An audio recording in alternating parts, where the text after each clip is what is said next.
നമസ്കാരം. ബിഫോർ ന്യൂസിലേക്ക് സ്വാഗതം. നിലമ്പൂർ ഉപതെരഞ്ഞെടുപ്പ് ഫലം വന്നു കഴിഞ്ഞെങ്കിലും ആ തെരഞ്ഞെടുപ്പ് ഫലത്തിന്റെ അലയൊലികൾ കേരള രാഷ്ട്രീയത്തിൽ ഉടനെയൊന്നും അവസാനിക്കാൻ പോകുന്നില്ല. ഈ വർഷം നടക്കുന്ന തദ്ദേശ സ്വയംഭരണ സ്ഥാപനങ്ങളിലേക്കുള്ള തെരഞ്ഞെടുപ്പ് കഴിയുമ്പോഴും അടുത്ത വർഷം നടക്കുന്ന നിയമസഭാ തെരഞ്ഞെടുപ്പ് വരേക്കും നിലമ്പൂർ റിസൾട്ട് നമുക്കിടയിലുണ്ടാവും. പിണറായി സത്തെ തോൽപ്പിച്ചും BJP പിന്നിലാക്കിയും UDF-നും LDF-നും ഒരുപോലെ കത്രിക പൂട്ടിട്ടിരിക്കുകയാണ് PV അൻവർ.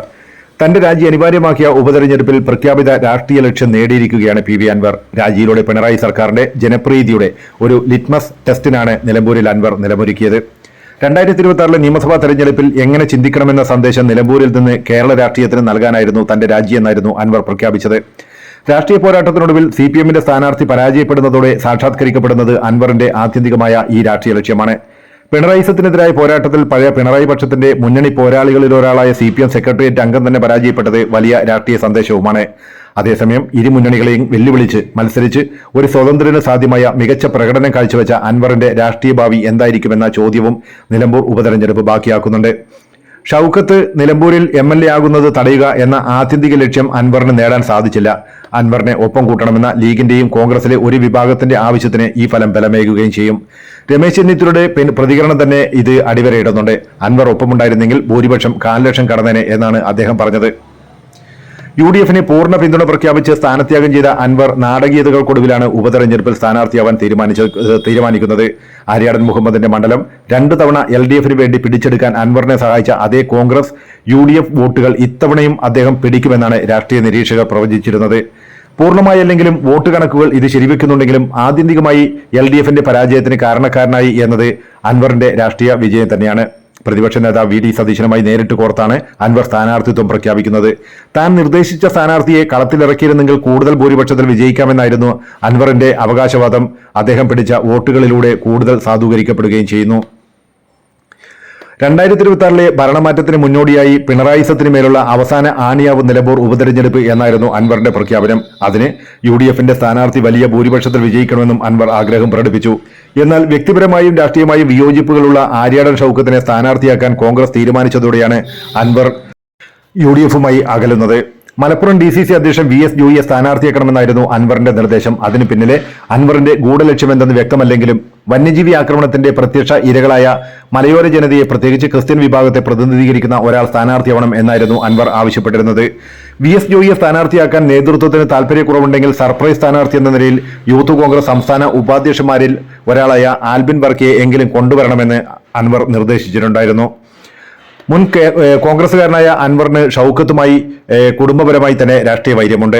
സ്വതന്ത്രനായി തുടങ്ങി ഇടതു സ്വതന്ത്രനായി കറങ്ങിത്തിരിഞ്ഞ് UDF-ന്റെ വാതിൽക്കൽ തന്നെ വന്നു നിന്ന അൻവറിന്റെ രാഷ്ട്രീയ യാത്രയിൽ ആ വൈര്യത്തിൽ കുറവൊന്നുണ്ടായില്ല.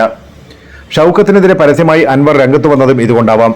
കോൺഗ്രസ് സ്ഥാനാർത്ഥിയെ പ്രഖ്യാപിച്ച ശേഷവും അൻവർ ഷൌക്കത്തിനെതിരെ പരസ്യ പ്രതികരണങ്ങൾ തുടർന്നതാണ് UDF നേതൃത്വത്തെ, പ്രത്യേകിച്ച് ചെയർമാൻ VD സതീശനെ പ്രകോപിപ്പിച്ചത്. അൻവർ ഷൌക്കത്തിനെതിരായ പരാമർശങ്ങൾ പിൻവലിച്ചു ഒപ്പം വന്നാൽ കൂടെ കൂട്ടാമെന്നായിരുന്നു സതീശന്റെ നിലപാട്. സതീശൻ ചെയർമാനായിരിക്കുന്ന UDF-ലേക്ക് ഇല്ലെന്ന് പ്രഖ്യാപിച്ചാണ് അൻവർ സ്ഥാനാർത്ഥിയായത്.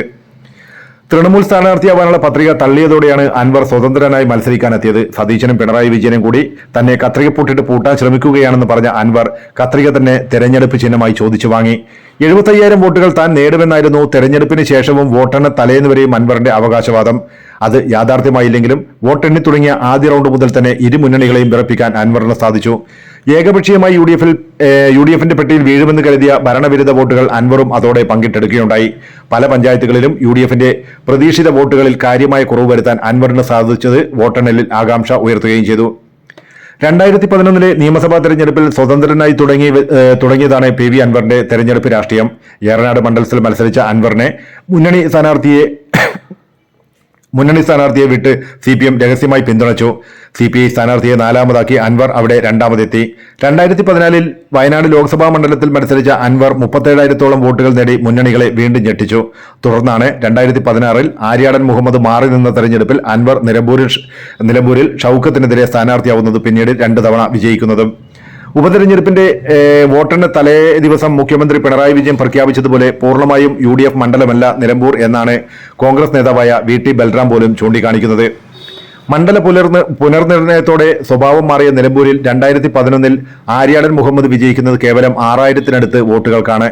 2016 ഷൌക്കത്തിനെ അൻവർ തോൽപ്പിച്ചത് 11,000-ലേറെ വോട്ടുകൾക്കും. 2021 അൻവറിനെ 2700 ഭൂരിപക്ഷത്തിൽ ഒതുക്കാൻ സാധിച്ചതാണ് ഉപതെരഞ്ഞെടുപ്പിനിറങ്ങിയ UDFന്റെ ആത്മവിശ്വാസം.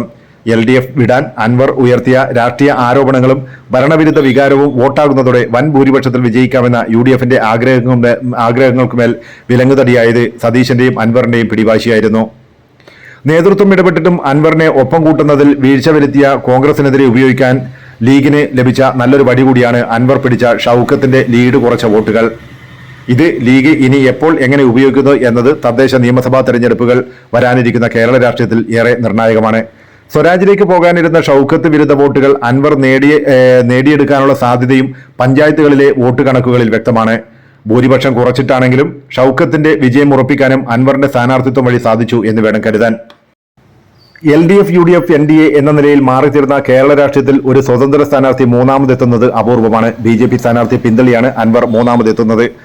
അൻവർ പിടിച്ചതിന്റെ പകുതി വോട്ടുകൾ പോലും BJP സ്ഥാനാർത്ഥിക്ക് ലഭിച്ചില്ലെന്നത് ശ്രദ്ധേയമാണ്. 2011 ആര്യാടൻ മുഹമ്മദ് വിജയിച്ച തെരഞ്ഞെടുപ്പിൽ 4000-ലേറെ വോട്ടുകളായിരുന്നു BJP പിടിച്ചിരുന്നത്. 2016 NDAക്ക് വേണ്ടി BDJS മത്സരിച്ചപ്പോൾ വോട്ട് നില 12000-ലേക്ക് ഉയർന്നു. വീണ്ടും BJP സ്ഥാനാർത്ഥി മത്സരിച്ചപ്പോൾ 8500 വോട്ടുകൾ മാത്രമാണ് 2016 NDA പിടിച്ചത്. മണ്ഡലത്തിൽ NDAയുടെ പരമാവധി വോട്ടുകൾ 12 റൗണ്ട് എണ്ണിയപ്പോൾ തന്നെ അൻവർ പിന്നിട്ടു എന്നത് ശ്രദ്ധേയമാണ്.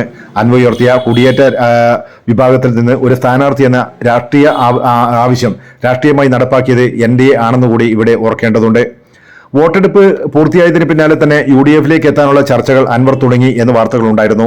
എന്നാൽ വരാനിരിക്കുന്ന തദ്ദേശ തെരഞ്ഞെടുപ്പിൽ പറവൂർ അടക്കം തീരദേശ മണ്ഡലങ്ങളിലും മലയോര മേഖലകളിലും മത്സരിക്കുമെന്നാണ് PV അൻവർ കഴിഞ്ഞ ദിവസങ്ങളിൽ നൽകിയ സൂചന. ഇവിടങ്ങളിൽ തനിച്ച് മത്സരിച്ച് 15% വോട്ടെങ്കിലും നേടിയാൽ കേരളത്തിൽ തുടർന്നുള്ള രാഷ്ട്രീയ നീക്കങ്ങളെ പിന്തുണയ്ക്കാമെന്ന് തൃണമൂൽ കോൺഗ്രസ് അൻവറിന് മുന്നിൽ വെച്ച വാഗ്ദാനമെന്നും പറയപ്പെടുന്നു.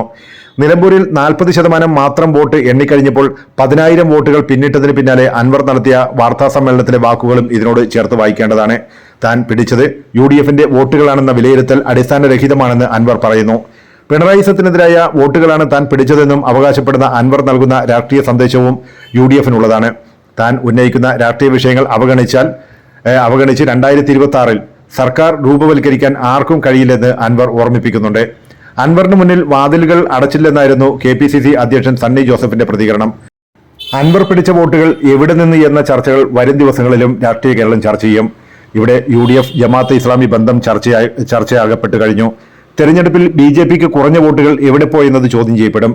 ഭരണമാറ്റത്തെ നിർണ്ണയിക്കാത്ത ഉപതെരഞ്ഞെടുപ്പിൽ LDFനെ എന്നും പിന്തുണച്ചിരുന്ന AP വിഭാഗം സമസ്തയുടെ വോട്ടുകളും അൻവറിനെ അനുകൂലമായോ എന്ന് ചർച്ചയും നിലമ്പൂരിലെ ഫലത്തെ തുടർന്ന് കേരള രാഷ്ട്രീയത്തെ ചൂടുപിടിപ്പിക്കും.